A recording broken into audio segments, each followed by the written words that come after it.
Okay, so just everybody know, Pete is not having a coup d'etat against Mike, and we're all principled. We wouldn't support him if he did unless he was obviously going to win.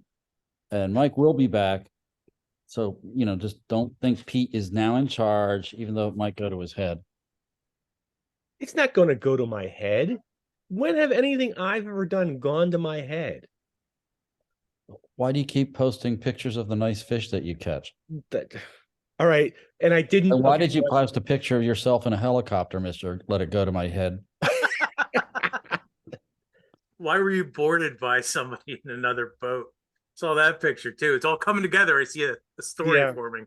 So everybody should know by now that like I go fishing regularly.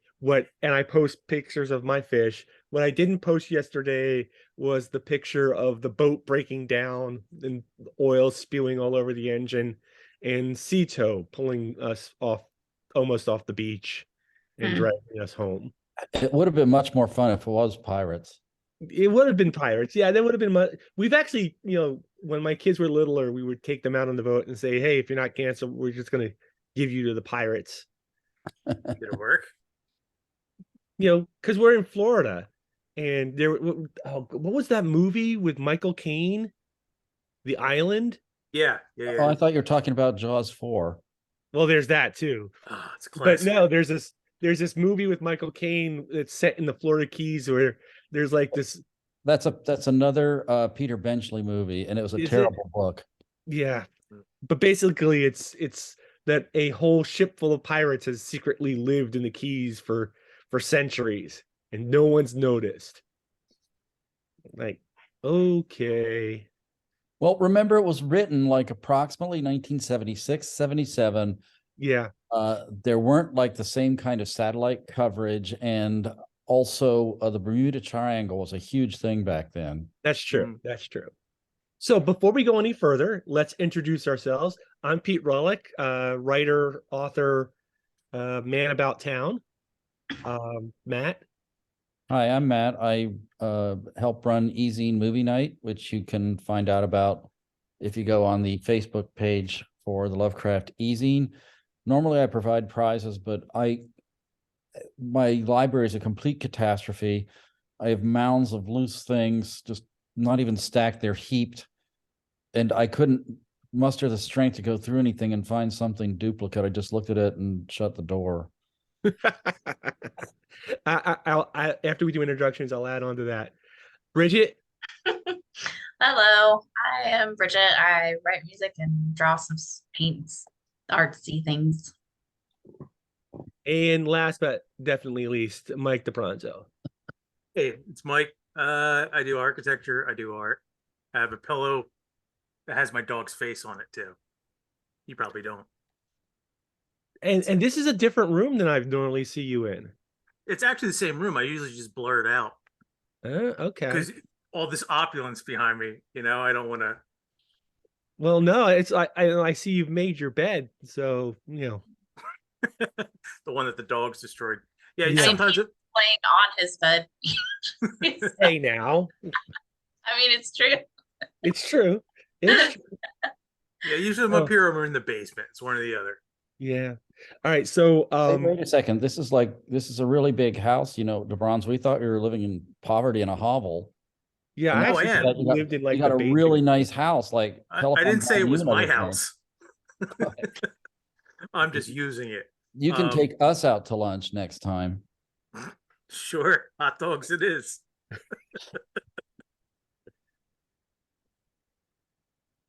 So last week while my wife was out for the day, I secretly stacked more crates on top of my good bookshelves to like add 5 feet of shelving. Did she notice? No, I just waiting, and I know I'm gonna get beat. I just, sooner or later she's gonna figure it out. And yeah, I'm gonna disappear. So anyway, let's talk about books because I love to talk about books. Last week I finished this, which is Meddling Kids by Edgar Quintero, who is he lives in Barcelona or Spain, and this is his second book in English. You sure he doesn't live in Barcelona, Kentucky? Yes, I'm I sure live pretty near to Rome, but it's Rome, Illinois.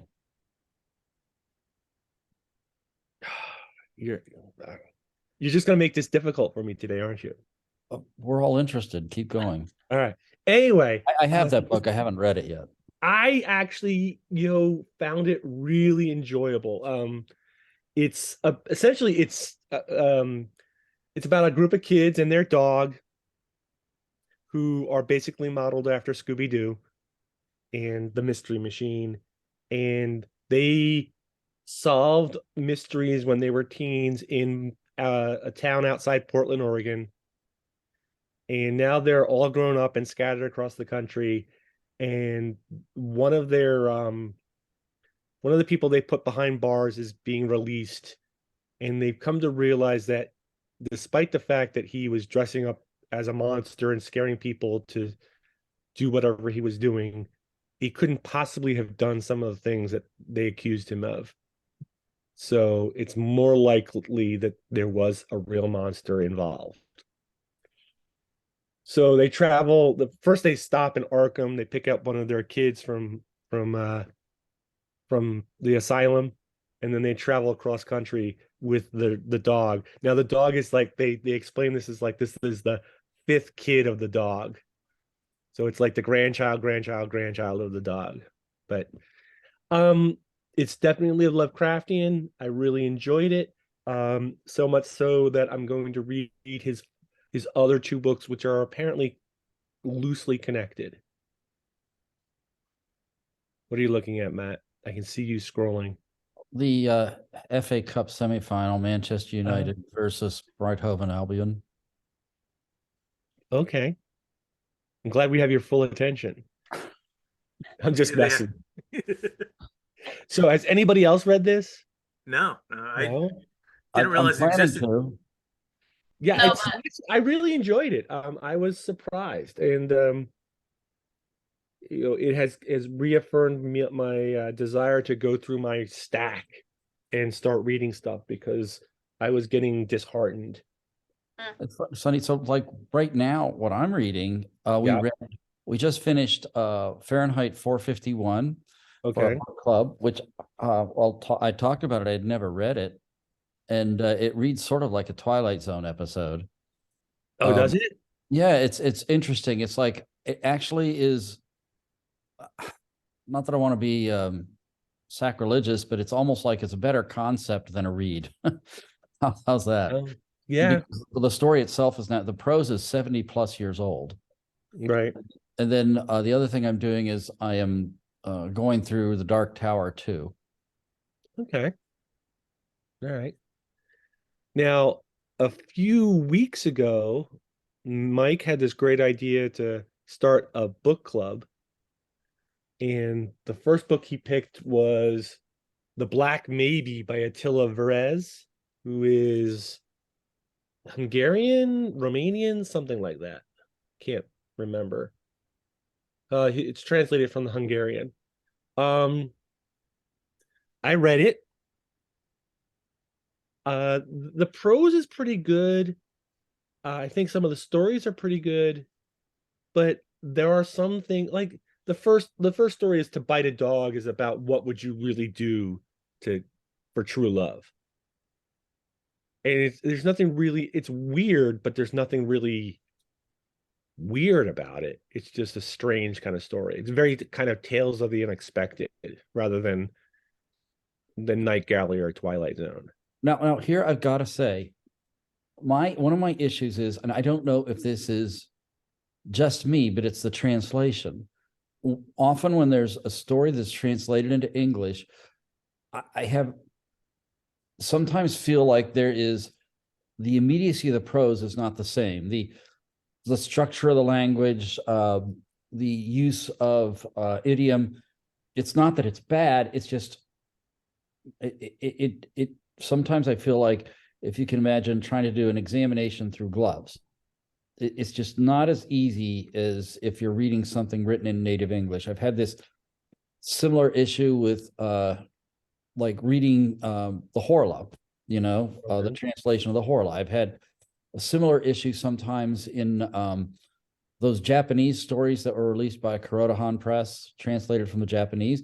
Right. I wondered if, like, am I having an issue with the story or am I having an issue with the translation? And I don't have an answer to that. I think you just have to be aware going into the book that you're going to have to work with it a little bit. Agreed. I will say that in some places, I think the Lovecraftian connections are gratuitous. There's a story called "The Sky Filled with Crows, Then Nothing at All," which basically name drops a couple of Lovecraftian tomes. I think it was Von Junt's, the Cult of Ghouls and something like that. But then I come to Derlet. yeah, but then never goes back. And you know, it's really about this guy who is supposed to be like the Antichrist and, you know, rule Earth from hell. And that's just not a Lovecraftian concept. It just doesn't work for me. So I think it's there are some good stories in here. There's some interesting takes. But then other stuff just didn't work. And I know, Mike, you tried to get into this. Yeah, it's the writing's solid. It's like literally the prose and stuff. It's really good. Stories are, you know, they're different. They're like you said, they're weird, but it's just, I don't know. It's maybe it just wasn't my cup of tea, or maybe like Matt said, maybe there's something lost in translation. Because Yeah. like I also feel like it was more just strange stories than, say, cosmic horror type stuff. Right. And then that means it's like, not that it's necessarily a bad read, but it's like not exactly in my greater area of interest. Yeah, that's actually an excellent point, because I was kind of expecting cosmic horror, not that, you know. And I hadn't, well, honestly, I didn't finish the book. I got into a portion of it, but Okay. I didn't do my due diligence like Pete did. But you know, I was actually expecting it was going to be something more cosmic horror. Maybe that's in there, but you know, I didn't get far It enough. takes a while. There's some stories eventually that gets into that. And other stories, it's just like weird concept after weird concept after weird concept piled on top of each other. And I kind of lost the thread. And It's what's the term, liminal?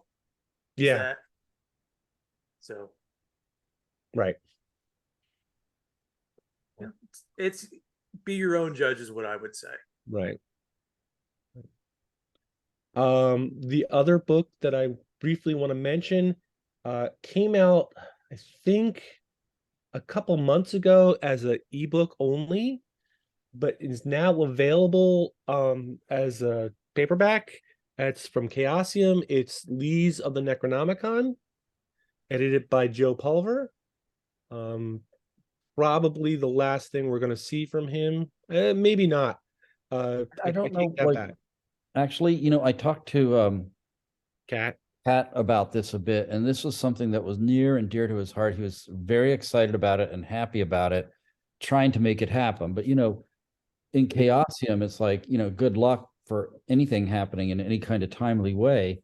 Right. But this has definitely got his fingerprints all over it in terms of like the structure of it and the story selection. Yes. He has things in his files, Right. like almost like a commonplace book. Yep. I think there's some other unpublished work, and some of that may be brought out for people to look at. Like, you can get a copy of Lovecraft's commonplace book, and if you want, you can use the story prompts yourself. I would hope that if such a thing became available, that maybe some of our current authors would like try and take some of those prompts and see what they can do with them. Yeah, Kat sent me a few pieces of some fragments of some stories that he wrote that were sequels to things that she knew I loved. and has given me the opportunity to work on them. Unfortunately, I haven't had time to do that.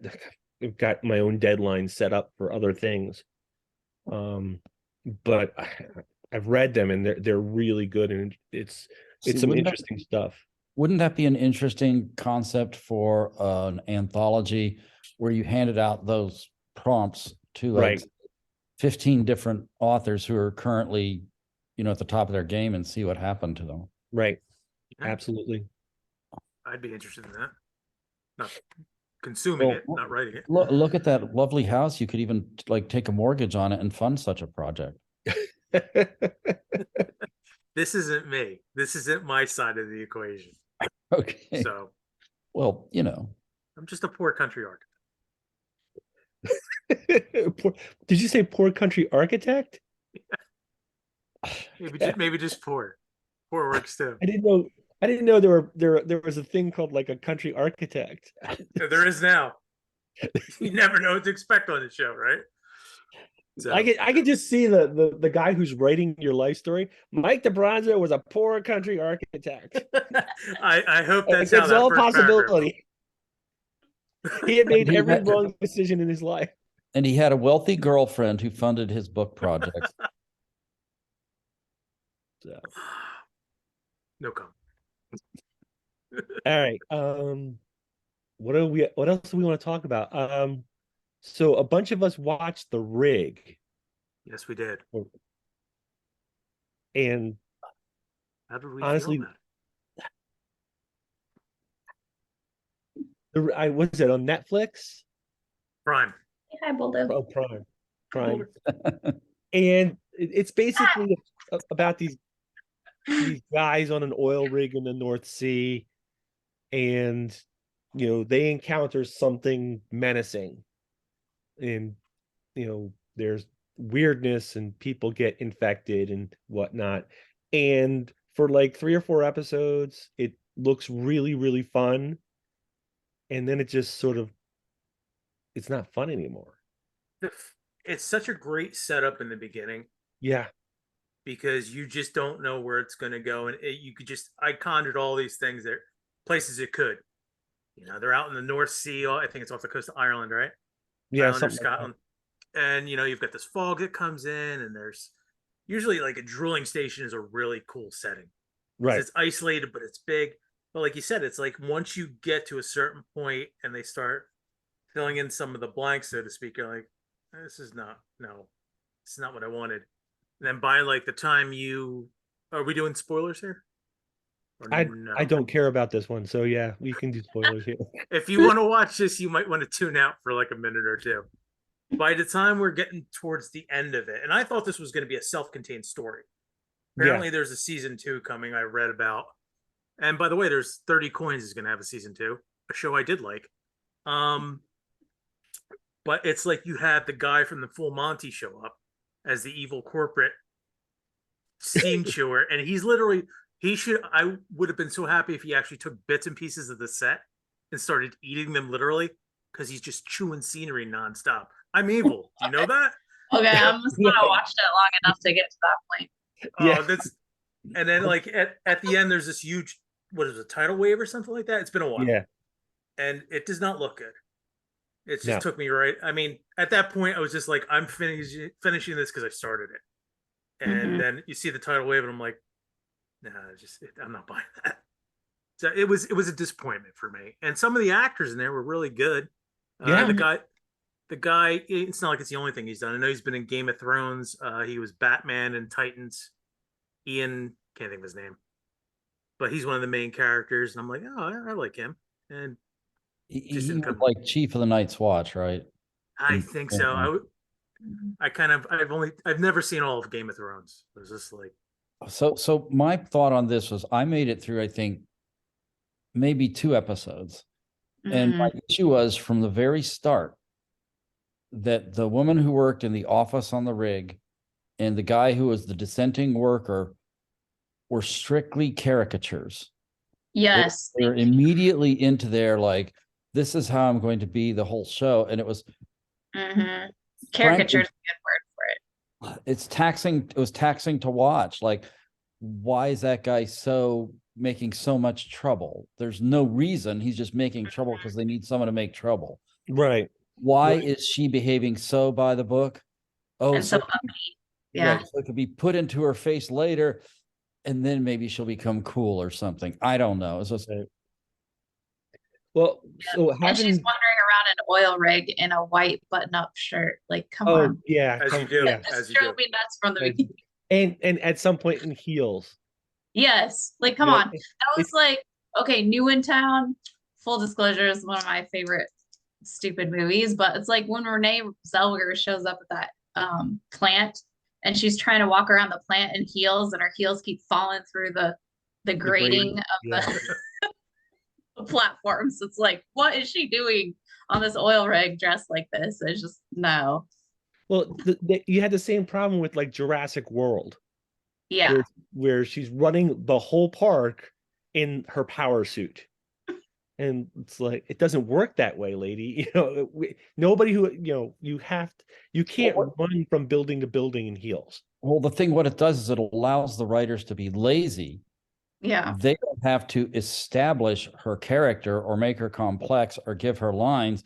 They just have to have her like show up in these clothes and make a few facial expressions. And then the audience fills in, oh, this is Supervisor Karen. Yeah, Yeah. it's like it's like the mustache guy on the train tracks, like, like, all right. Yeah. I would have liked that better. Yeah. Well, okay, so but going back to the guy who's She's got a causing top hat trouble and from the a setup, mustache right? twirl.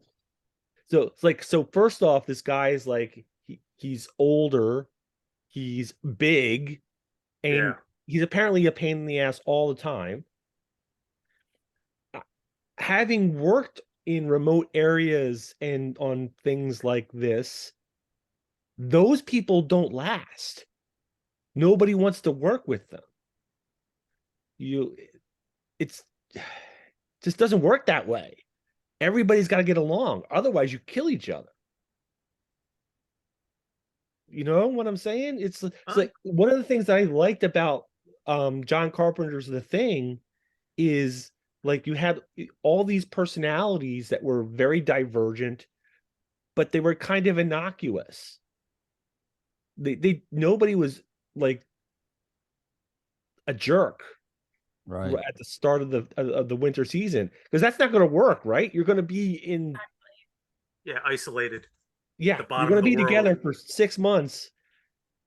And these are the people you're with. That it's more naturalistic with that cast for The Thing. Yeah. I mean, it's just you don't ever question that they could coexist. They may not like each other or get on each other's nerves, but they've kind of, Right. day to day, they don't have problems. Right.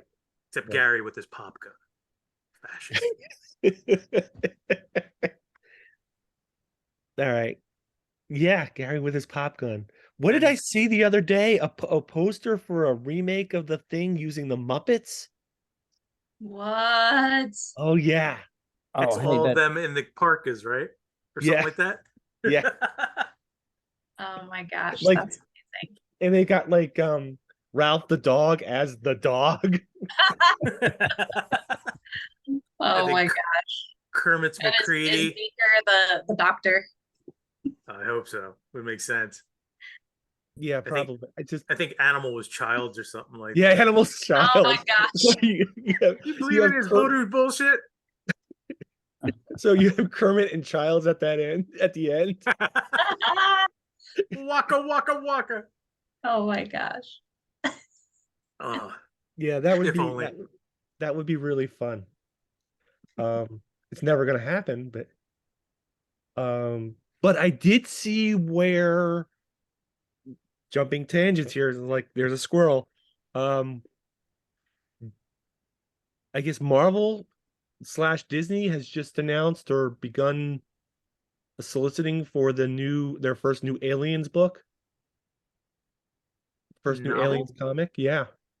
So I guess they finally dealt with all the legal issues there. Yeah. wait, Predator or Aliens? Because I thought Alien has been out for a while. Predator was the one that was held up. Was it? Maybe I got the wrong one, but yeah. Because they've, if I'm remembering correctly, I know they've published since Marvel the Disney Marvel, not Yeah. Disney Fox thing. Sorry. Predator was held up with some legal thing and they had to hold off on that. But they've had at least a 6-issue run of Alien, and I think they have more. But I think I saw someone the Predator with a Marvel hero. Okay. Okay. Yeah.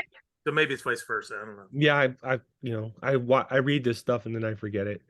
But I know yes. they're in trouble with a bunch of different authors from different franchises, so I wasn't sure. Oh, because they haven't been paid? I don't know. Yeah. We Maybe just pay the people that write for you and it'd be fine. Yeah. Imagine that concept. Yeah. What else have people watched that they've really enjoyed or really hated? watched Megan last night. That seems to me like it's just going to be like a retread of damn near everything that's already been.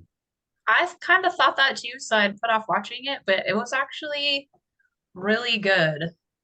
It was kind of taking modern like AI and iRobot into like a little more modern space, but then also combining it with Chucky kind of, and some other things.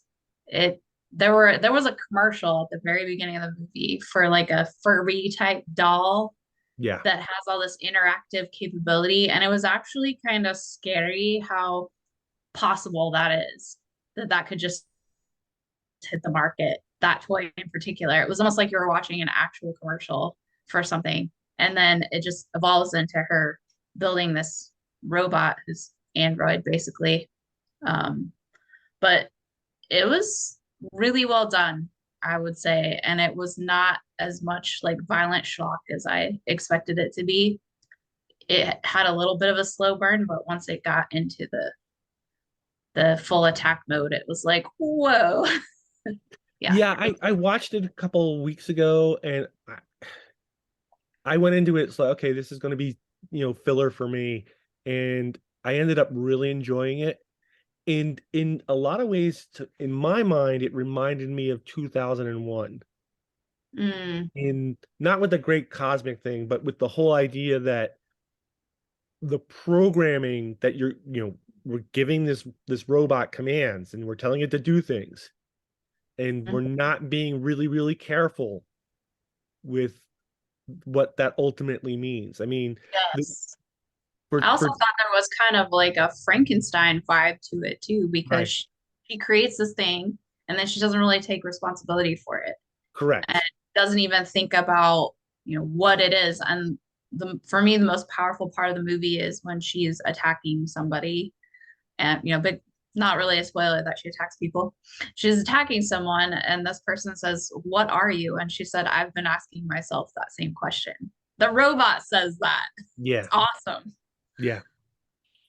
It's definitely it's a more modern take on some of these things, and I think it's finally moving away from Asimov and his iRobot stories for the first time. It was almost a little Deus Machina too. That movie was a little bit of that too. Like when does the AI then have autonomy? Yeah. That's pretty cool. It's a good question. And I'd like to see it explored more. And apparently there's going to be more Megan movies. Oh, my God, we're going to be Chuckied out. And then there's going to be a Chucky and Megan crossover. I mean, I thought what they're doing is they're going to have a teeny little, one of those little plastic babies you give to like a really young person. And this little plastic baby's going to be crawling around and stabbing them with her binky. I mean, that's just a remake of They Live, right? Yeah. It's alive. Oh my God. I was at the FYE the other night and they had the complete It's Alive trilogy on DVD. I own the Be Alive. And I was like, I was really, really tempted to get it. And I'm like, it's not a good movie. It's not.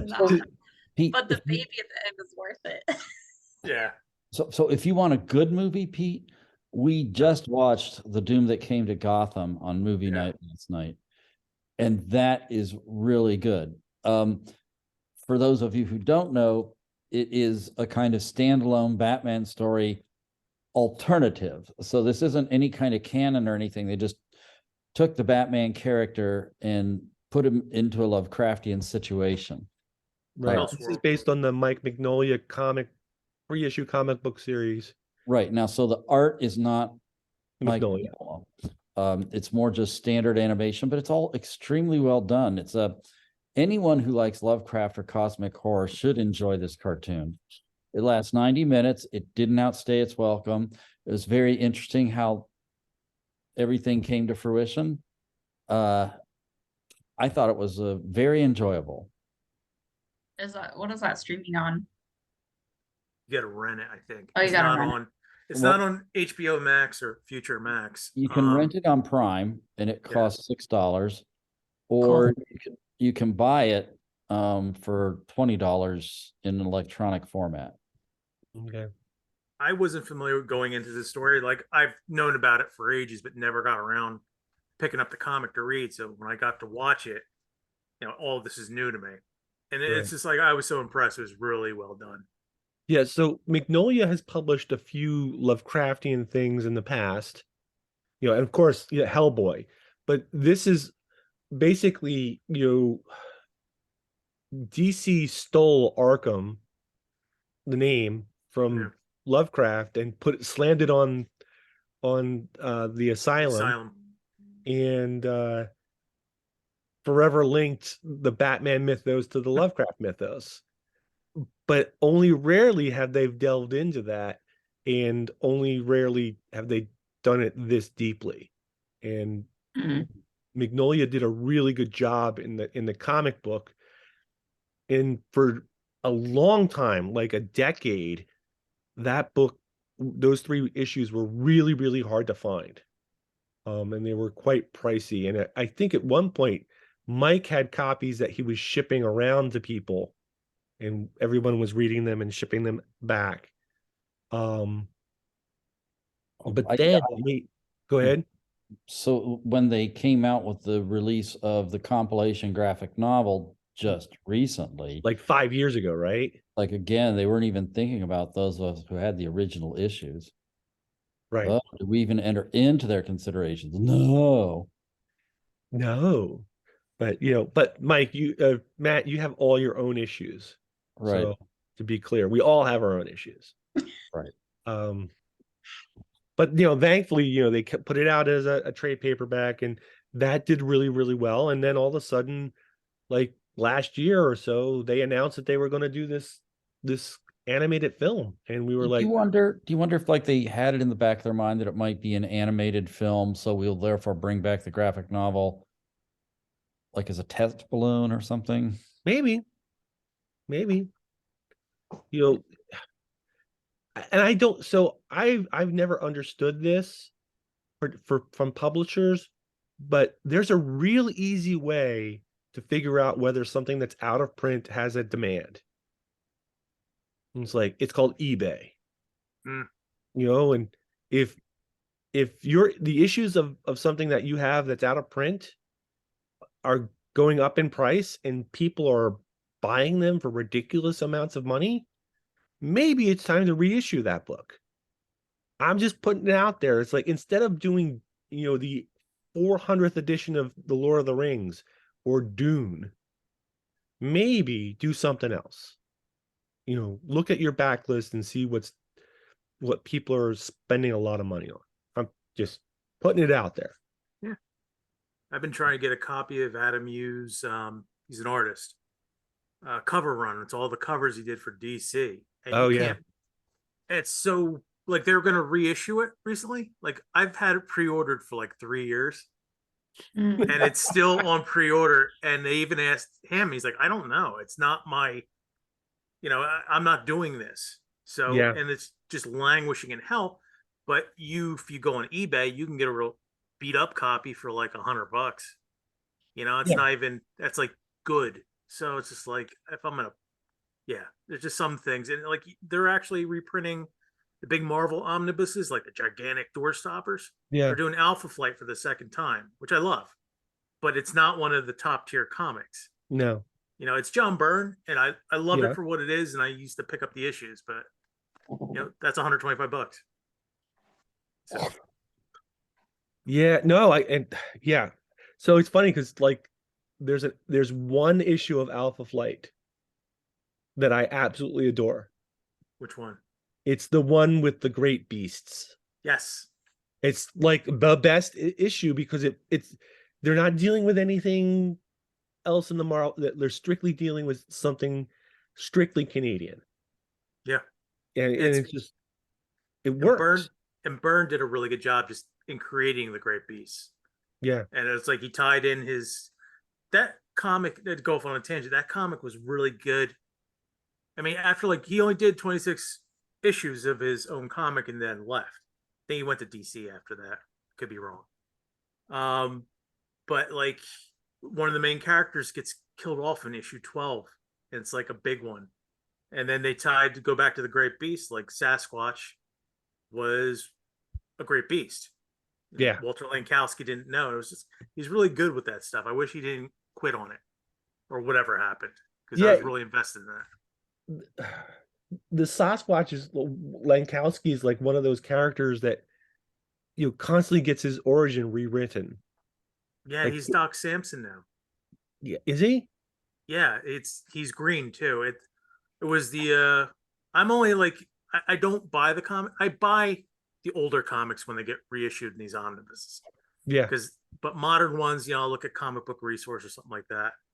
Immortal Hulk, which ran for 50 issues, which is supposed to be phenomenal. Right. They killed Sasquatch and then he came back, but now he's fused with Doc Samson instead of Walter Lankowski and he's green. Or maybe that's changed. I don't know. They seem to change things like every 2 weeks. Right. Well, because originally Lankowski was supposed to be a Gamma hero. Yeah. He was Canada's answer to the Hulk. And he did an experiment. What he didn't know is when he opened a rift to whatever dimension or whatever you want to call it for the great beasts. One of them slides through, and that's Tanarak, or however you pronounce his name. And he just didn't know. And eventually it gained control over him and he goes wild. So, I mean, it was different. It wasn't your typical just bam pow comic book. Right. Some good stuff in there. There is. I miss it. I miss some of that. I miss some of that very focused writing and world building that happened back in the 80s. 80s was a solid decade, and you get to the 90s, and then not so much. Kind of, it just becomes something different. But the 80s, like that decade, was just fantastic. Most of my favorite comic book storylines are from there, especially like X-Men. Right. Yeah. So let's going back to the Doom that came to Gotham. Matt, what do you think? Does it work as a short movie? Okay. First of all, if you know your Lovecraft, there's tons of references and inferences and things where you say, oh, this was abstracted from this particular story. But it starts off in Antarctica, and there are these giant penguins like from at the Mountains of Madness. And starting from that, if you I think if you go into it, nothing about Lovecraft, or let's not even say Lovecraft, cosmic horror, you might not follow what's going on, maybe. But for people who would watch this podcast, it's like it's in the very air that they're breathing in the comic. And I didn't think there's anything in there that was out of place for the story they were trying to tell, the milieu they were trying to tell. I thought it worked really well. But then, I'm a fan. Yeah. I don't come this from the Batman side of things, because I still think the two best movies for Batman are like the Adam West movie and the Lego movie.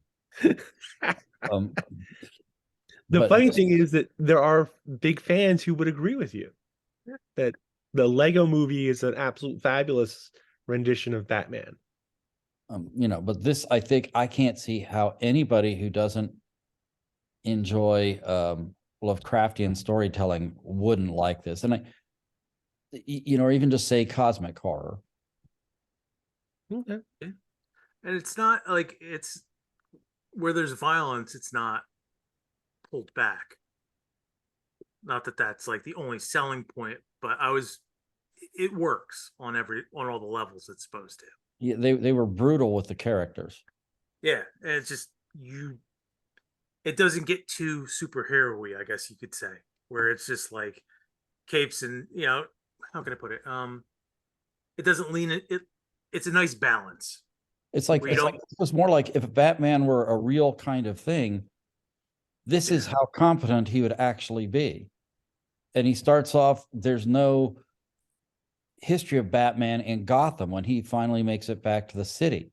So now he's just another person running around causing trouble and the police don't like him. Yeah. And because this is a standalone, it doesn't have to fit in with any canon. Characters are not safe. Right. Yeah. Right. I think this was originally an Elseworld story. Yep. And Yeah, I mean- whenever they do that, nothing is safe. Well, that's a great thing about Elseworlds. It's just it's not connected, so they can there's no consequences. They can just do whatever they want and tell a good story with those characters. Right. I mean, you get that with Gotham by Gaslight. Yeah. Yeah, We'll stay tuned as a movie as well. Yeah. Yeah. So. All right, Bridget.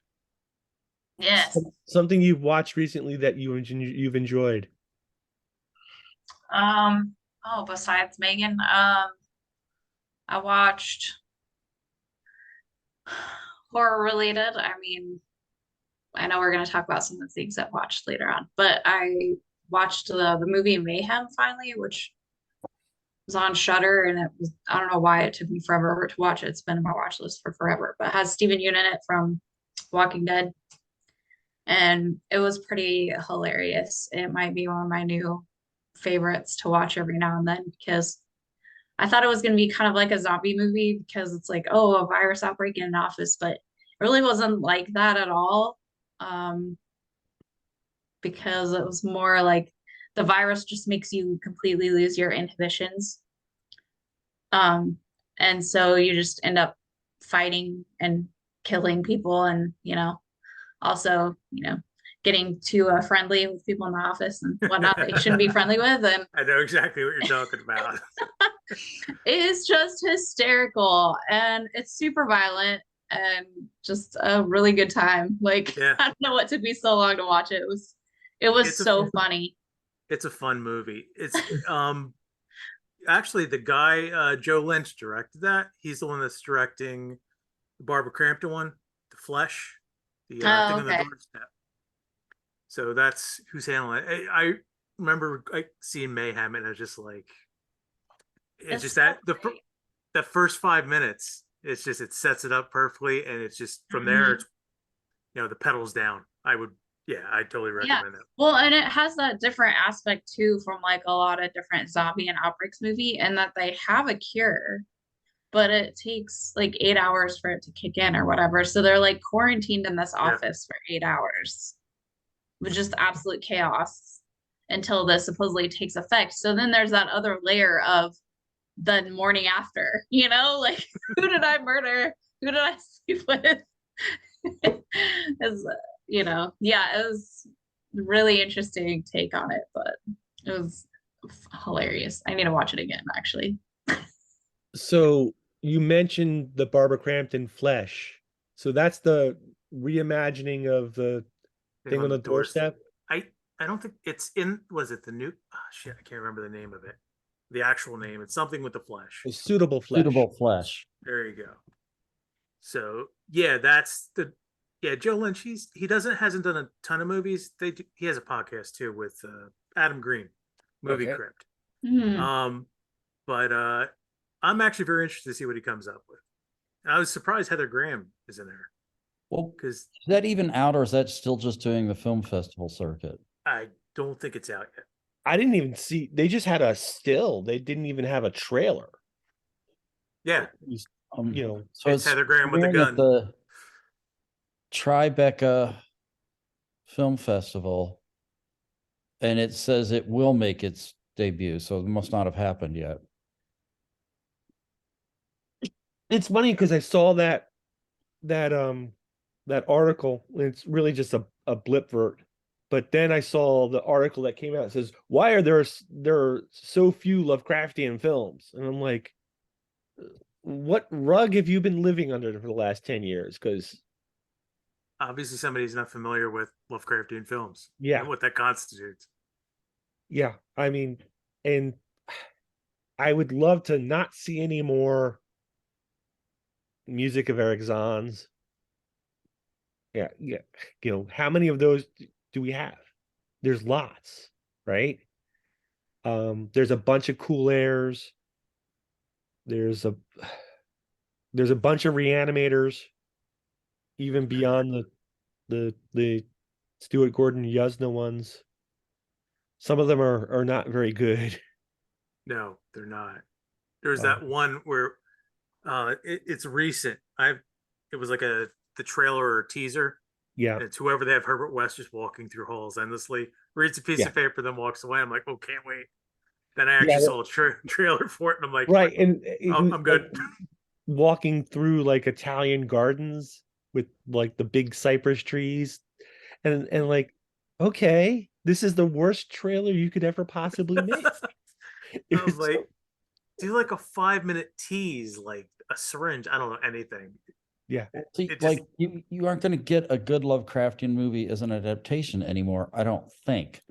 Brian Moore's latest movie, the one that he's like hyping like mad on Facebook, is going to be Pickman's Model. And of course, if it comes out, I'll watch it. But I think movies such as The Harbinger or The Endless are The better way to go. cosmic horror, and you don't have to like be beholden to Lovecraft to do those kind Right. of terrific movies. Yeah, Endless is great. That's It I is love really that movie. Did you see The Harbinger yet?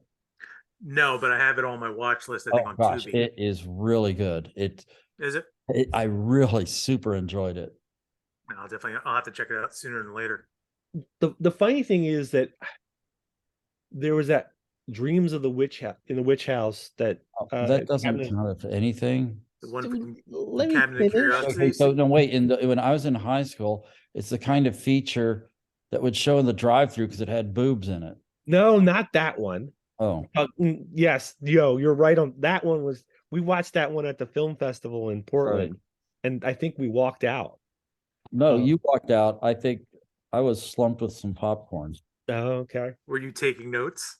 I have to stay to take notes. Catch up with you. But anyway, Cabinet of Curiosities did their adaptation of Dreams in the Witch House and which- Pickman's Model. and Pickman's Model. Yeah. But the problem with Dreams in the Witch House is that it deviates so greatly from the original. It's not Dreams in the Witch House anymore. Right. It was just something else. And I think that if they had just called it something else, Yeah, it would have been a better thing. Honestly, the best Lovecraftian episode on that whole series of Cabinet of Curiosities is I can't remember the title of the episode, but the one where they go to a really rich, really stupidly rich guy's house. Peter And Weller. they've all been like handpicked to go there The to viewing? Was Yeah, it the viewing? Yeah. that Yeah. one is Let's talk about incredibly this, Bridget. awesome. Go ahead. Yeah, you got to talk about that, Bridget, because what? It's not love. Well, okay. Well, it's First cosmic of all, horror at any rate. It's awesome. There's no Okay. smoking in this room. You remember so, that part? so what you have is like you have a 45-minute episode, approximately 38 or 9 minutes are just everyone being in a situation that in socially that's incredibly awkward and uncomfortable, where Peter Weir is probably really doing cocaine. And then you have like a monster flick at the end of it. yeah. Yeah, but what was great about it was just the avarice of it and the fact that they all thought there was something more out there. There was something. They were pretty successful, but something had happened. They weren't successful now. they were all longing for something. So of course they jumped at the bit to go to this opportunity. And then this super rich guy who thinks that like he can basically control everything in his life and the universe and everyone else because he's so rich. And then just, spoiler, in the end, no, you can't. There's the arrogance of mankind. That's Yeah, I think my problem was that you spent, like Matt said, like 35 minutes doing character development and establishing the credentials of all these people. And in the last 5 minutes, none of that shit mattered. That's why it's so great. That's the whole point. None of that shit mattered. This is like you could have dragged off any 12 people off the street and just the result would have been the same. It's like the point. The new post cinema review of Raiders of the Lost Ark. Indiana Jones does nothing in that movie. His influence accomplishes nothing. Nope. And all these like, oh, I'm a nuclear physicist and I'm an astronomer and I'm the world's greatest artist, and like none of it mattered. So and then there's like the one they're like all doing like space cocaine, right? And the one guy's like, should I do the space cocaine? Maybe. All right, I'll do the space cocaine. Okay. It was worth it just to see Peter Weller as a rich weirdo. I mean, at least for me. Yay, rich weirdos. Rich weirdos? Yeah, yay, rich weirdos. I didn't see the thumb. I'm like, what the fuck are you doing? I mean, hey, they all died, but they gotta try like what the most expensive scotch in the world first, and they gotta take the space cocaine first. So 2 of them survived. Like, Eric Andre, and whoever the woman was were the only 2 that got away, and they just screamed the whole way. But it's clear that they're not going to live for long. Nobody's going to live for long. No. So. Yeah, but that's the cosmic horror of it. No one cares. The universe doesn't care. The universe doesn't care if you're having fun? No, the universe doesn't care at all. Doing space cocaine? Whether you escaped, whatever. They're going to die anyways. Just to piss on the dreams in the witch house for one more second. I was just so disappointed. I was really excited about that episode because we had Stuart Gordon's on Masters of Horror. Right. And I'm like, it's okay. It's good. And I'm like, well, it looks like, as we're watching it building up to that episode, I'm like, it looks like they put some money into it. So it's going to look good. And like you said, it's like, and I'm watching the first 5 minutes and I'm like, all right, not the story, but okay. It wasn't dreams in the fucking witch house. Yeah. You know what? Because the thing is, the only thing is Rupert, his Boston accent, what made the show was it was better than Crispin Glover's. By comparison. You mean those fantastic seamless Boston accents from oh my gosh, Pickman's Model? I don't know what the hell was going on. Well, that's just him. He's like that in normal life. I mean, it's like expecting Nicolas Cage to be a normal person in Colorado Space. It's just him. So I'm sorry, go ahead, Matt.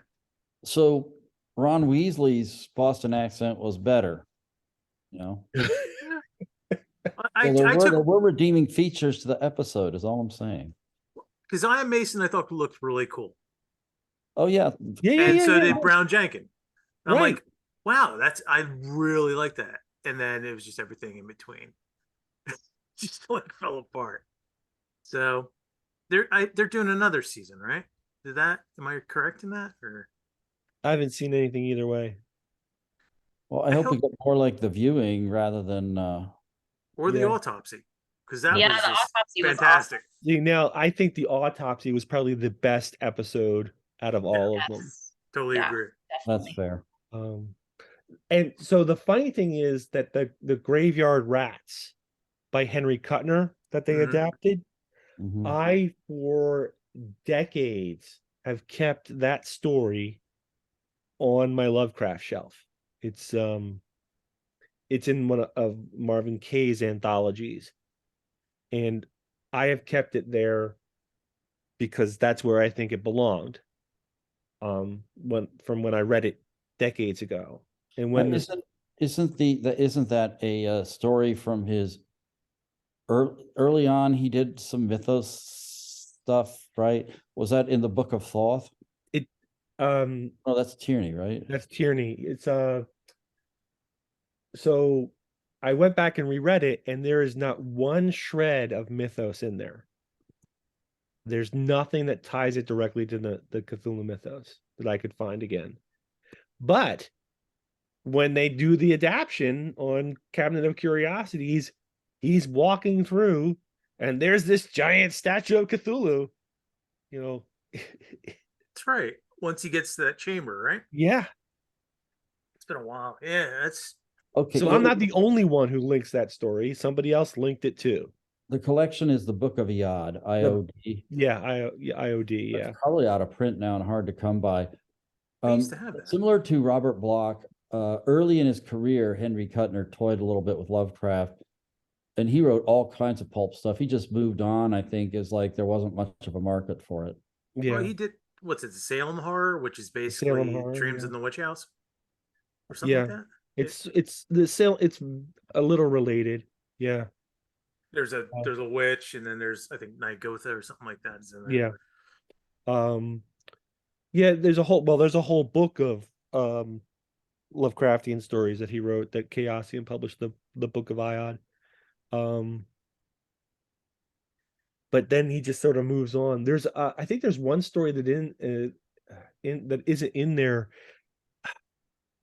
It's a mystery set on a boat, and the boat is being followed by something menacing. And Is it a ghost galleon? no, it's not Ghost Galleon. I can't remember what it is. But at one point the protagonist is like, "Oh, I've read those secret books with the weird eldritch monsters that, this is probably one of those." Like, so it's literally set in Lovecraft's world. But then it turns out that it's more like a Scooby-Doo story. It's some guy in a mask. But it sort of implies that all that shit is happening. It's just that this is just not that story. So it's a Lovecraftian herring. yes, absolutely. All right. I saw Okay. a movie. Well, what was that? Was it a good movie? That's okay. Was it Sharks of the Corn? No, I passed this The on to Sharp you Side of the because I Moon? care. I got 5 minutes into Demigod No. and then turned it off. Yeah, I Oh, tried that man. too. If you turned it off, Yeah, that's a big old warning sign right there. Red flag. When Pete Rollick can't stomach a movie, get the fuck out of here. Yeah. I saw Kids vs. Aliens. Okay. If you've seen VHS 2, All right. there's the last segment, which is probably the best, is Alien Abduction Party. It's like a little 12-minute, 10-minute segment. Okay. And it's little kids, or it's at a house, the parents are out, and the kids are there, and all of a sudden there's weird lights, and then aliens start popping out everywhere. And for like a 12-minute found footage movie or segment, it works great. It's just, it is what it gives you what you think it is. Okay. Then you stretch it out to 90 minutes, and it's stretched very thin. I was so excited, and I'm like, no. Now, if I'd found Black Scorpion, which we discussed privately, which Yeah. I've never, and I can't find it. I've tried to find this fucking movie. oh no. It's got Joan Severance in it. This is definitely a Pete Rollick movie, Yeah. and he's seen it. And I found like a 5-minute sizzle reel of it, and I'm like, this is so bad, I got to see it. It's a Roger Corman film. Yeah. Yeah. The Which whole, go ahead. no, if you know anything about Roger Corman, it's like every 5th page there's boobs. Yeah. Just there's We're some Like, sort of Pete, but that's like all the great directors. yeah. Yeah, there you go. Yeah.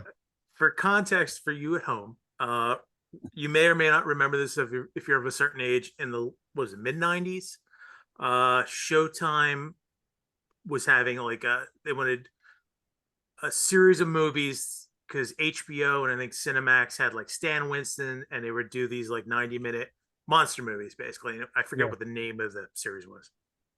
And then Showtime's like, well, we want ours too. So they got Roger Corman to do them. So he did like 30 movies, and they were all in production basically at the same time. In 8 weeks. Almost. He pumped those out in 6 months. Yeah. 30 movies. That's like insane. And one of them There's is a lot of crossover. You can see a lot of the same actors and some of the same props. If you've ever seen The Howling, there's a scene in the beginning where he makes a cameo. She gets out of the telephone booth after she's talked to Eddie, and then there's a guy that comes right after, and he's trying to see if there's any coin in the coin return. That's Roger Corman. That sums it up perfectly. He was all about the dimes and nickels and pennies. Like he made them work. But I totally lost my train of thought. Oh yeah, so he makes one of the movies he did was called Black Scorpion, and I saw some of them. I didn't see that one, and it's just look it up if you want. It's got Joan Severance in it, and wow, it's special. I would have enjoyed that much more than the movie I saw. So, because none of the characters were likable except for one, and you're supposed to like them. It doesn't work. So I think my favorite Roger Corman movie is Planet of Terror. I've Yeah. seen that. There's also Galaxy of Terror. Galaxy of Terror. That's it. the one with Joni Cunningham. Yes. Yes. Yeah, I actually saw that like a year or two ago. It was on Shudder or Prime or something. I hadn't seen it since like the 80s when it was on Prism or whatever. And I'm like, oh yeah, I remember this one. It's got like Ray Walston in there. There's a bunch of people. Yeah. And it's like you could see the Roger Corman because there's recycled scenes like the space battles from probably from 5 other movies. Battle Beyond the Stars. Yeah. Yeah, that's definitely a special one. I tell you, when I watched the Battle Beyond the Stars, I watched it like 5 years ago again. It was only then on the second or third viewing that I realized that the protagonist ship was just a big pair of boobs. Yeah, it literally is too. Oh my gosh. And it's just like, oh. Subliminal messaging there? Oh yeah.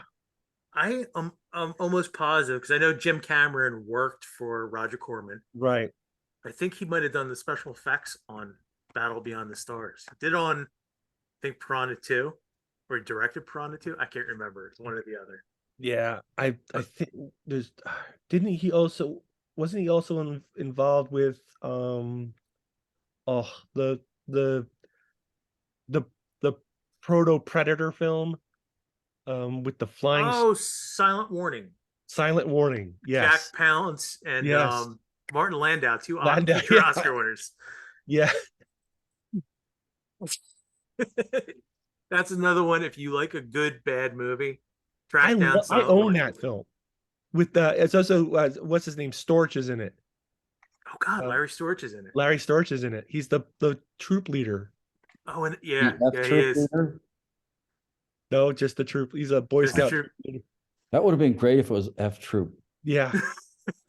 Well, the alien is actually Kevin Peter Hall, who plays the Predator down the road in Harry and the Hendersons. Yes. He got a lot of work. He was 7 feet tall. So, yeah.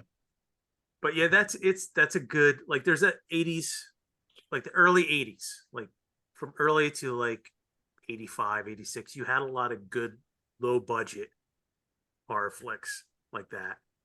I just watched one which is debatable. That's on your list, called what was it? Oh God, Scared to Death, which is also known as Sinjanor. Oh, Sinjanor. Oh Jesus. It's an alternate title for that. That's what that movie is. And I just watched it and I'm like, oh, this is it. I was so pleased with myself. I was waxing poetically about a film that I had seen as a kid and had never seen again because I could never find a copy, and a fan of mine sent me it. Extra. Oh yeah, I actually saw that within the last year. It popped Yeah, up on one of the. yeah. But then there's like Extra 2 and Extra 3, and there's absolutely no connection between any of them that I can figure out. No, It's but just on the third one, they have like a picture of an alien that kind of looks like tangentially to the first one. Yeah. But once you start watching, you're like, "Fuck is this?" yeah, So yeah, I remember when they had like oh shit, somebody used a still from the movie with the creature right. after it first appears and it's trying to go across the road, and somebody put it online as like proof of a chupacabra or something, and it made the rounds. And, like somebody finally said, "No, it's from the fucking movie. It's a Yeah. still."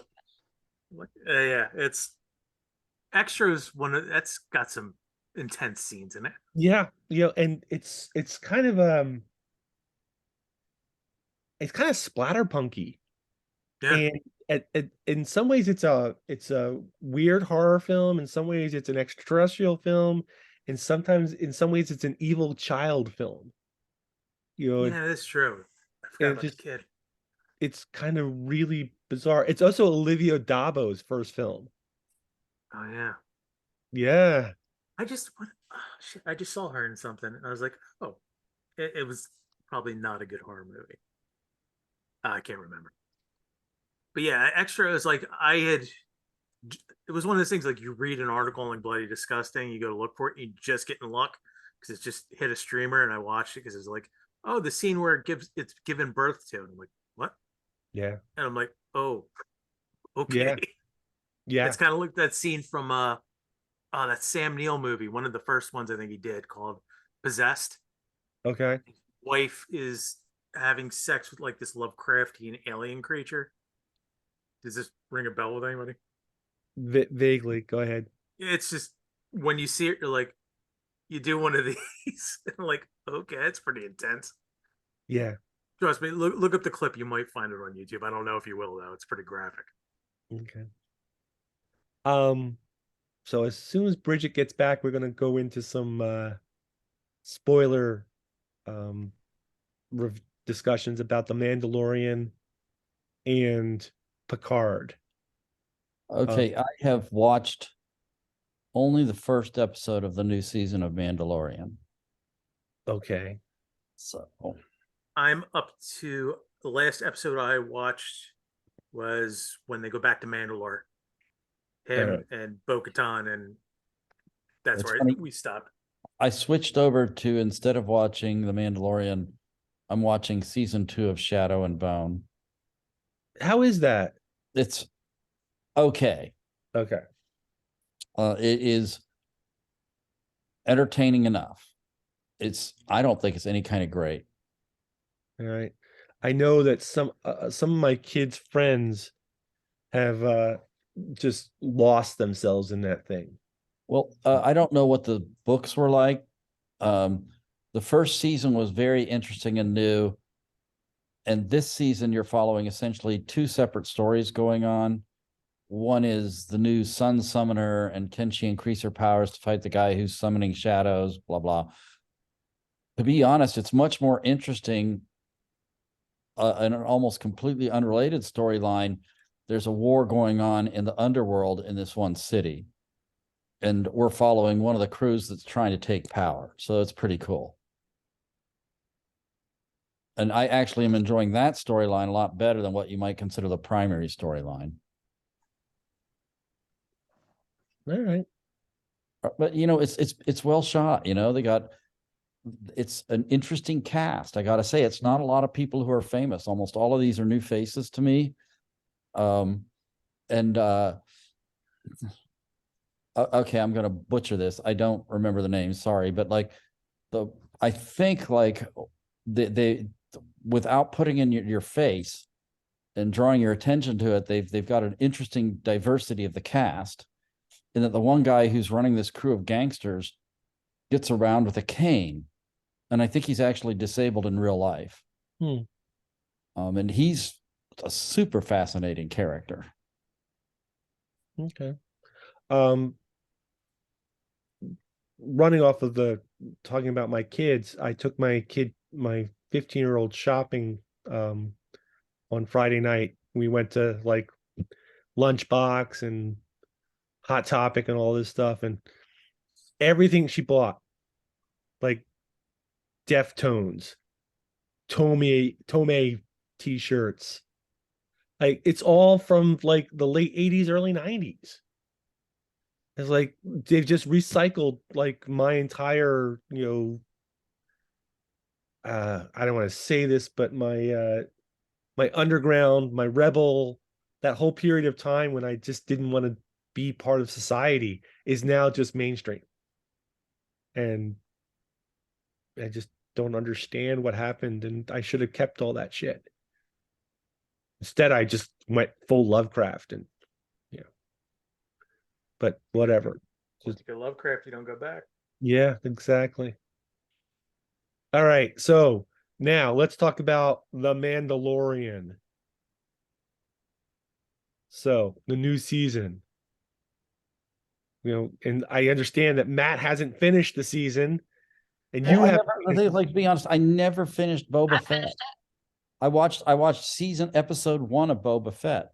You did yourself a favor. Yeah. But the point Boba is Fett was now not I good. don't know why the hell is what's his name still there? Why Din is Djarin? Baby Yoda still in the Grogu. Oh, he came back. Yeah, I know, Baby- but it came back in Boba Fett, and I didn't Yeah. watch that. Baby Yoda sells merch. That's why Yeah. Baby Yoda's back. Oh, I'm sure. Yep. And honestly, because I thought he was gone after it was the second season where they had second season when they had the big showdown at the end and somebody pops in if you haven't seen it. And I'm like, oh, good, they're writing him off so we just go on to other things. And I'm like, fuck, he's back. Because in Boba Fett, literally, there's this episode and a half that are the Mandalorian, not Boba Yeah. Fett.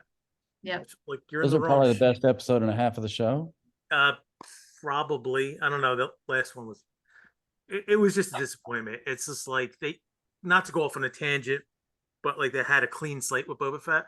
He looked really cool, and he didn't really much substance to him on the movies. I'm sure there's like novels and comics and stuff, but could have made him just like a badass man with no name type thing, and it didn't go that way. So missed opportunity. I'm done. Sorry. So what do you think of The Mandalorian then, Bridget? Season 2, you're ahead of us. Yeah, I finished Mandalorian. Am I the only one that's finished it besides No, Pete? I finished it. Okay. Well, besides Pete, okay. Yeah, I thought it was great. But I mean there were parts of Boba Fett that I liked too. I liked the episode where he was with the Sand People. I thought that was really well done. I thought he was showing how well he could get beat up. I like me not win, and so I always love whatever she's doing, but could they have done better things with the story? Of course, but there were still some things I enjoyed in that. And then I got, honestly, like this season of The Mandalorian, there were a couple episodes, I think it was like maybe 2, 3, 4, where I got kind of bored with it, to be honest, because I was like, where is this going? They're just hanging out with the rest of the Mandalorians and training, and are they gonna, is Grogu gonna become like go to the dark side, or is he gonna become a Mandalorian, or like where is this headed? And then once they started bringing it back, the Imperial storyline, I feel like it just elevated it, and it went in a really awesome direction after that. Yeah, the one episode that's set on the capital Coruscant? planet, Coruscant. with the scientists. Yes. Yeah. That was an Um, excellent episode. Yeah, it seemed very, very out of place for The Mandalorian, Mm-hmm. but it was a good episode. But a lot of people complained because it just didn't seem congruous with everything else that was going on. But then later on, it all sort of makes sense. Yeah. And and you can see how things are all tying together. And Well, it's like, people, if they get too much backstory up front, they complain because they don't know where it's going. But then if you'd have kept showing her character reporting to different people, you wouldn't have gotten it right. unless you saw the backstory. And then if they'd gone back and done the backstory afterwards, it wouldn't have made the same impact. So I think I think they Right. did it the right way. It was just sometimes you gotta stick through. I mean, just like me, I was kind of bored after that second episode. I'm like, I don't know. But I stuck with it and it all paid off in the end. I thought it was really pretty cool. Yeah, I'm just waiting to finish it off. Like I would have by now, but Chris is out of town, so it Oh, pumps you're the not allowed brakes. to watch it without. No, Yeah. but So she does the same for I, me. yeah. I have to go with my wife is going the same way. It's like she wouldn't let me finish watching The Mandalorian or Picard. And apparently my wife had this huge crush on Picard when he was on Next That's Generation. hilarious. See, me, it was the opposite. Really? I watched Boba Fett without Mike, and so I had to wait until he wasn't home to watch The Mandalorian. But like we have other shows that we're watching together, like Picard, absolutely. Yeah. All right. So, it seems like a natural to go into Picard now, and everyone's finished it. Mhm. Hmm. All right. So I'm going to put this out there, and I think Picard really, the whole 3-season story arc works really great as an examination of what it means to be human, what it means to be a machine, and what it means to be somewhere in between. I mean, Picard becomes a machine in season 1. Yeah. And then in season 2, we have one of our main characters become Borg. But Mhm. it's not bad Borg, it's just people Borg. It's not the Borg we're used to. And now in this 3rd season, we've got the whole concept of identity and whether you're a human, a changeling, or in the end, a Borg. Mhm. And then the Borg in that final scene is like, oh yeah, the future of the Borg is not assimilation, it's evolution. We're going to become more organic. And I'm like, that's like the complete opposite of everything else that's happened with Picard. Yeah. Mhm. And We then sh- Data goes through the same sort of transformation, right? He goes from being a pure machine to being something more akin to Picard. we should say going forward, this is going to be spoilers. Super spoiler. So sorry about that, guys. Already heard too much. Sorry. Just pretend it didn't happen. But I'm sorry. So, Go ahead, Pete. okay, Pete, this is something that I had. A question just came up. Okay, so like the Borg Collective, is it really like more like a wasp nest where it's the queen's, however big her collective is, but what if she encounters a separate queen? Are they then competing colonies for the same resources? Because if you go back to season 2, you had a kind of friendly Borg Yeah. keeping watch on some big hole in space. What the hell happened to them? Well, Weren't they rolled into this? Why wasn't there Right. any contact between the two? If it was this was going through all of Starfleet, and there were going to be Starfleet observers where the big other Borgies were waiting. I'm having a hard time with like it's almost like that thing just got tossed out the window. and I will agree with you there. I will also agree. I'll take it one step forward. The one thing I didn't like is this whole defeatist idea of like, oh, we are the cavalry. Because like what happened to the Vulcans, all the other all the other species has their own forces. Yeah. They could show up as well. And you got to tell me if like coming through our current experience with AI and viruses, it's like, are you really going to allow all of your ships to be interlinked and therefore completely hackable? Right. And I will say this. It's below decks. dealt with that, in a comedic way. But apparently it Below Decks is canon, and there's an entire planet full of AIs that have been, locked away.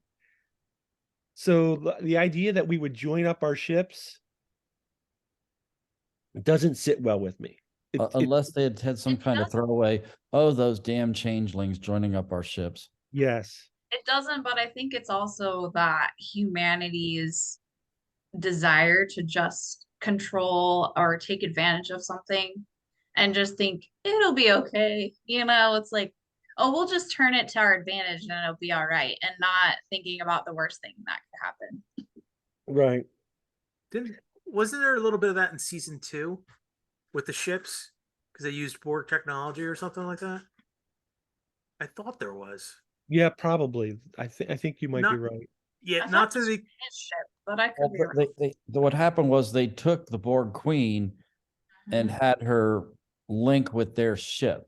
Yeah, It she was wasn't a piloting Starfleet. It wasn't a Starfleet wide thing, as near as I can tell. Okay, that's what I thought too. She was just doing their calculations like Spock did the time travel calculations. And I was thinking when they came through the riff or whatever it was. Sorry, my dog's clawing at the door. Yeah, that's it. I'm sorry. Now, there's one little throwaway thing in that I caught. They're trying to get a hold of Janeway, and they can't. Yeah. And I'm wondering if that's because of Prodigy. Mm. I haven't seen Prodigy. Well, there's an article I saw too that I didn't actually read it, but it said there were supposed to be more Voyager characters on there, but they chose not to have them because of budget reasons. And of course, she would be a huge budget impact, so maybe that's part of it. But yeah, maybe because they're setting up, Prodigy as well. season 2. Yeah. Yeah. So if you're not following Prodigy, the Chakotay had an experimental ship. He vanished. The ship was brought back by kids who have joined Starfleet, and now they're all going out to look for Chakotay again. Wait, so I'm not familiar with this. Is this a cartoon? It is a cartoon. It was produced with Nickelodeon. Okay. But again, it is apparently canon. And it's actually it's kind of fun. I've enjoyed it. It's a little bit more serious than Below Decks. I would have actually liked to see like Chakotay and Janeway in Picard. Yeah. I actually would have liked to have seen Cisco too. But I think Ben had said that Avery Brooks is retired from acting. He's not doing anything anymore. Last I heard, he was teaching at Princeton, or at least lives there now. But I'd love to see Cisco come back. I was a huge fan of DS9. So but I mean, I'm sorry, Matt. All I was going to say is, with how good this turned out, I hope they do some type of revival and incorporate those characters like they did here. But I'm sorry, Matt. Go ahead. no, I was just wondering, like, what would everyone after all this, like, let's point out these continuity questions. What did you think of the show? I actually really enjoyed it, and I know that there's a debate about whether it's that good or it's just playing on nostalgia. But I think they've done a really good job at playing on nostalgia. What's wrong with that? There's nothing wrong with that, right? But it does it very well. And it's awesome. Yes. And I would say it's column A and column B. Yeah. Yeah. I mean, I can remember when Next Generation appeared and my whole college, all the fans of Star Trek got together and went to one person's house to watch the premiere episode. And now here we are decades later, and we're watching what is purportedly the last episode. Mm-hmm. Last episode of the Next Generation. Yes. So there are 3 current, or there, I guess this finishes it. They're like, for example, 3 ongoing Star Trek series. There's Discovery, Picard, and there's Strange New Worlds. Out Yes. of the three, for me, by far the best so far is Strange New Worlds. Right. It's like Discovery is fine, except they're just way too damned preachy, like in the worst Star Trek excesses of being preachy. Even though the characters are good and the action is fun. And Picard, it's like I really did enjoy it, but I was thinking when I was finished watching it, for the first half of the season, I was super impressed. And for the last half, it was like the nostalgia tour for the old crew. Yeah. But it's not to say, like Bridget says, what's wrong with that? I super enjoyed watching them interact again. But to be honest, the show itself, I think, had lost some of its what hooked me so big in this particular season by the time they finished. Yeah. The thing that I liked about it most actually is perhaps there's going to be a series with Seven as a captain. I could totally get into that. Now, I'm going to say, I rate she's as interesting as Philippa Georgiou, you know, it's like. I can remember when 7 of 9 joined this, Voyager, and it was this is a last ditch gasp effort to sexify this show and to bring in viewers. They had like spray paint that suit onto her. I can't remember exactly what she said, but she's like, it wasn't comfortable. No. It's not comfortable at all. She had a lot of trauma when she was on that show. And now there's a real possibility that, through Picard, and she has shown her chops. She's earned a position. She's a decent actress. And also the fans love her.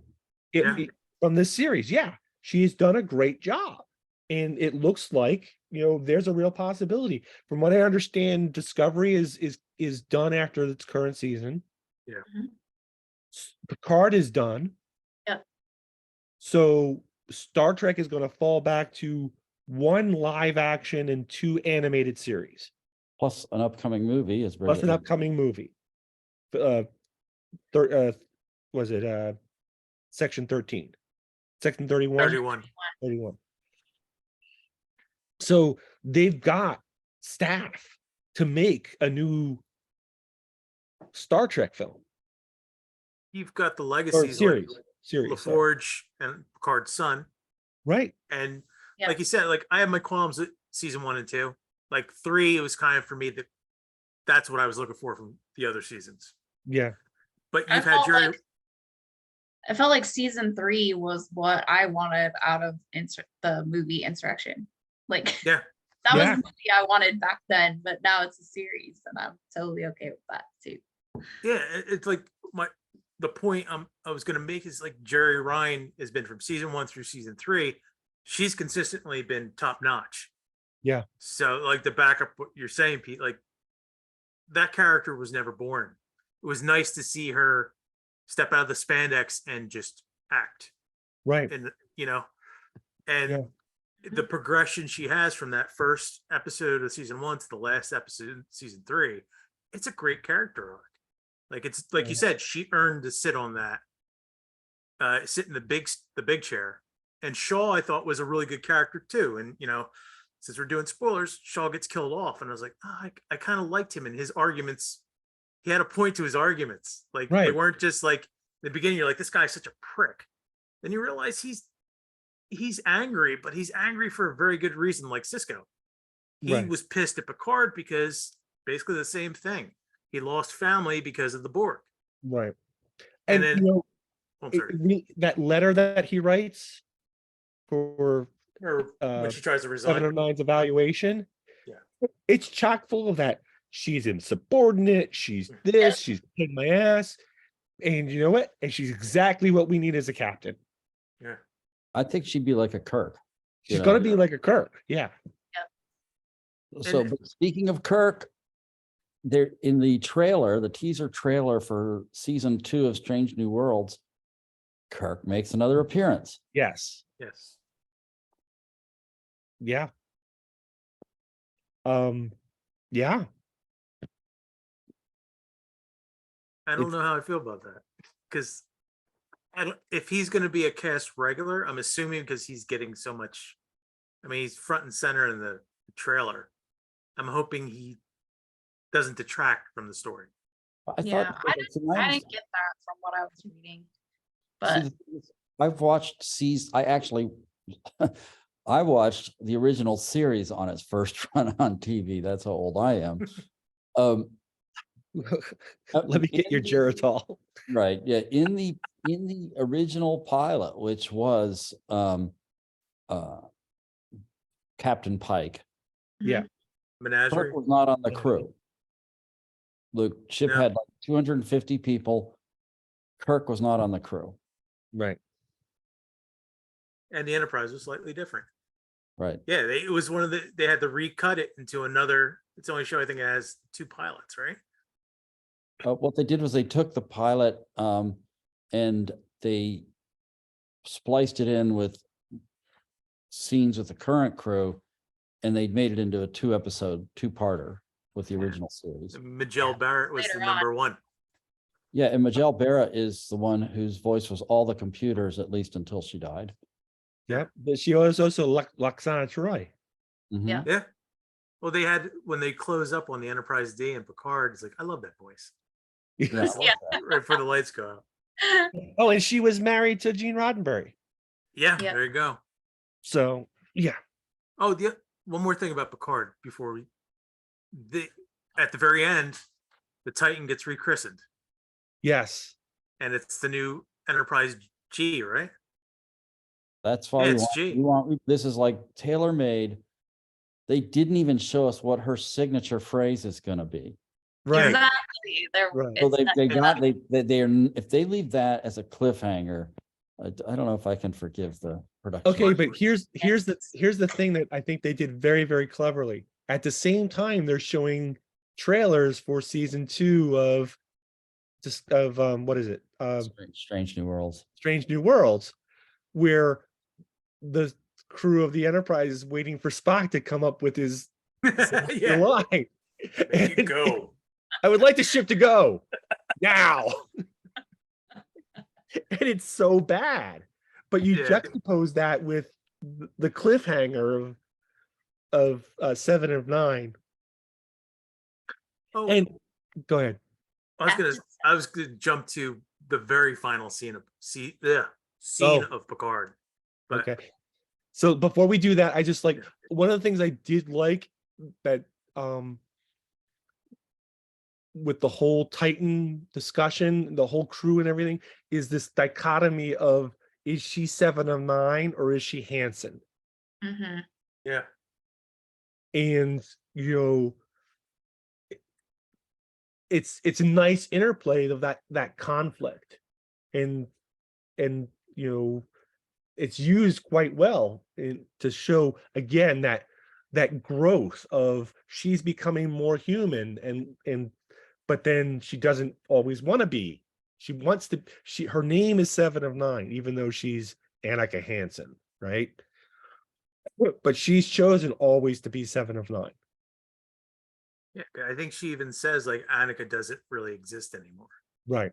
The board took that away from me. This is who I am. Yeah. All right. Now, so jump to the second.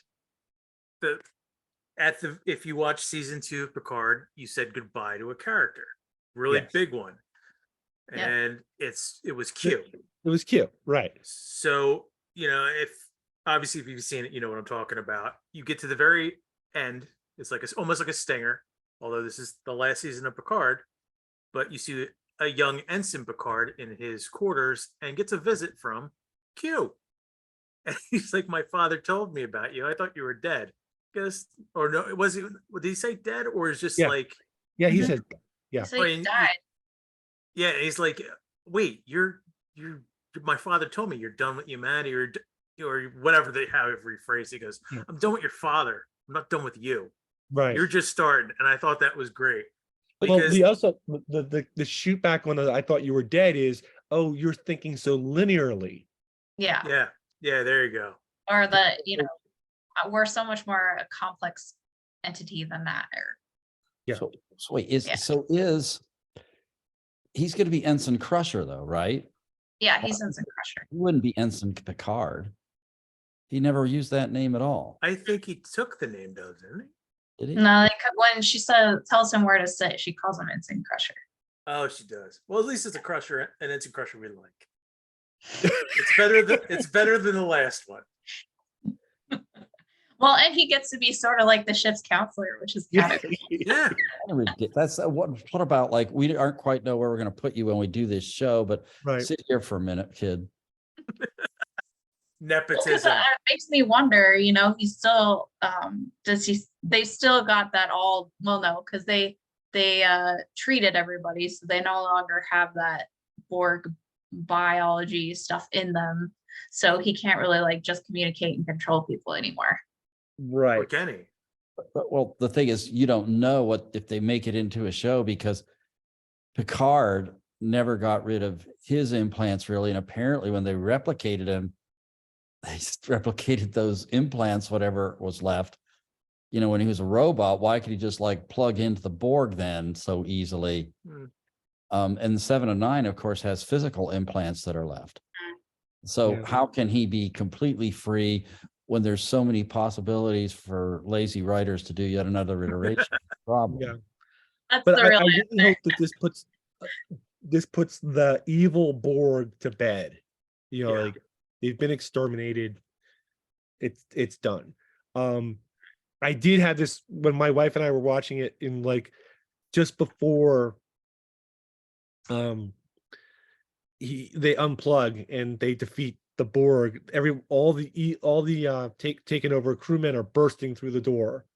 And I kind of envision that kind of thing happening all across the fleet Mhm. at the same time. And about 50% of all the casualties happen right there. Yeah. Oof. But Right. no, in the rest of the fleet, they already killed all the non-assimilated people.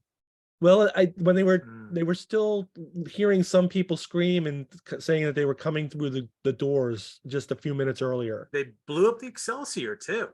Yeah, they blew up the Excelsior. Speaking was of like- which, did you see on one of the screens where they were showing the fleet that there was a USS Takai Oh, was yeah. there? Oh, I there or missed was. that. Sulu? There was a USS Sulu. Yeah. The question is it yeah, Yeah. okay, so and now Sulu had kids too. Demora, Yeah. right? Yeah. I believe so. Well, And then they're implying that Chekhov's son yeah, that's is what I was the gonna- president of Earth. Yeah, Well, I that think it was great. actually And it was Walter his Koenig. voice. That was That was awesome. Walter Koenig's voice, right? Yeah. Yeah. Did Yeah. you notice his first name too? It's Anton. Yeah. which is a nice Yeah. to well, I can't remember his last name. Anton Yelnats. Yeah. Yeah. I was like, oh, that's cool. That is cool. Yeah. So I think it was overall a decent series and good episode. I think we kind of forget that Michael Chabon was the series runner on that to begin with. But I like to think that he sort of set the tone for the whole series, dealing with this whole man versus machine kind of thing. And When I didn't even think about it till you mentioned it in the message or email. but now you see it, right? Yeah, because now it's like, oh, I guess that's been there the whole time. It just didn't click in my head. Right. Picard becomes more machine, because he's a whatever. Data becomes more human through the whole process, through three series. The Borg are Borg, there from the beginning. yeah. So that's a common thread through all three of them. So Yeah. yeah, I didn't even pick that up. So good call. So, and I guess the only thing I wish it had happened, and there was a really good opportunity for it in season 1, or maybe it was season 2. I really wish 7 of 9 had stolen the cube. I just, we're archaeologists or anthropologists, and we're studying the Borg cube. I'm like, screw that noise. Just steal the motherfucker. Just terrorize some planet by driving a Borg cube past it. See how that works. No, it'd be fun. We'll Sure. take the cube. Yeah, we'll take a few laps around the solar system. It'll be I'm still gutted by Hugh dying in season 1. Speaking of them working on the board cube, that was Yeah. interesting. That was sad. I did fanboy out when I saw the Enterprise D though. Yeah. That Yeah. was like a little kid moment. So I'm like, oh look. That was Yeah, cool. and he's like, oh, I know what I missed. It was the carpet. Like totally acknowledging that if you're in space, you should probably have some traction on the floor so you don't just go flying around everywhere. One of the That- things I Gravity thought was going to happen was that there were going to be more like secondary or tertiary characters show up at the Mhm. museum. It would have been nice if they had, for example, had Barkley there. Yeah. Yeah, I was kind of wondering if they were going to have Barkley show up, but honestly, like I think Barkley's that kind of character, well, that kind of military character, if you will, who's like the I'm going to join for 4 years and do my time and get out. Don't they mention him in season 1 and 2? The doctor that becomes the new board queen. Didn't she know Barkley? I I don't think- remember. I don't remember. I think he might be mentioned in as part of studying the Borg or whatever. I'd have to go back and look. So, and speaking of tertiary characters, once 7 of 9 takes over the what is it? The Titan, and she's got 5 people essentially. It's the cook who stands out, right? That was funny. That it's hilarious, right? Because it's like, yeah, I took the course, but I'm no good at it. They made Like, me a well, you're a cook. pilot now. Okay, well, look, when I was in the Air Force, I was an officer. I had to qualify on the M9 pistol. It turns out to qualify for this, you simply have to take the course and go to the range. You don't necessarily have to be able to shoot. Right. For example, like what is a perfect score is like 400. And then to get expert, you have to shoot 360. So guess what I shot?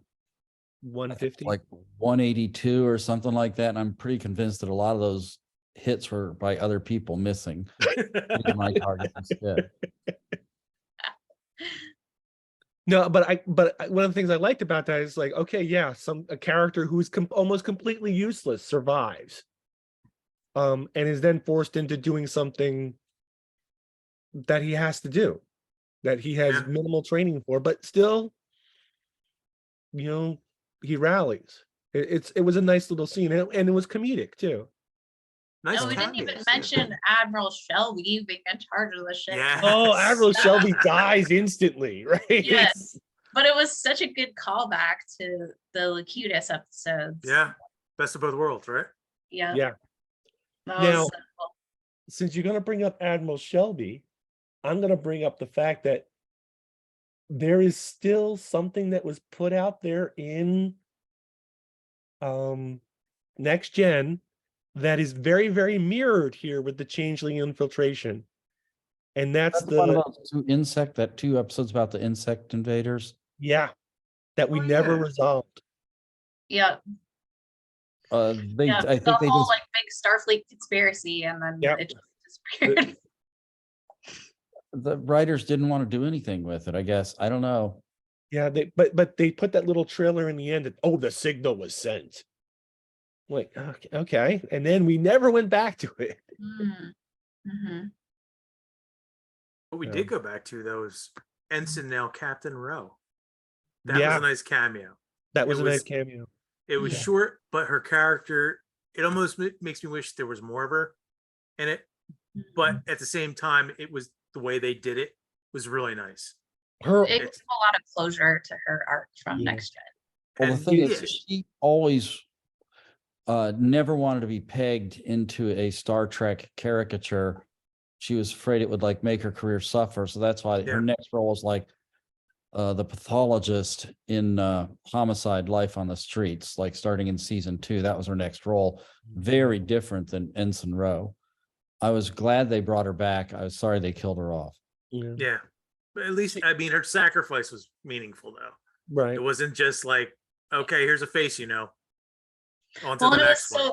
it was so cool that Worf and Rafi had both been talking to her, like she was their Starfleet contact, and so they established that for several episodes before she showed up. It wasn't just like a random cameo, which I appreciated.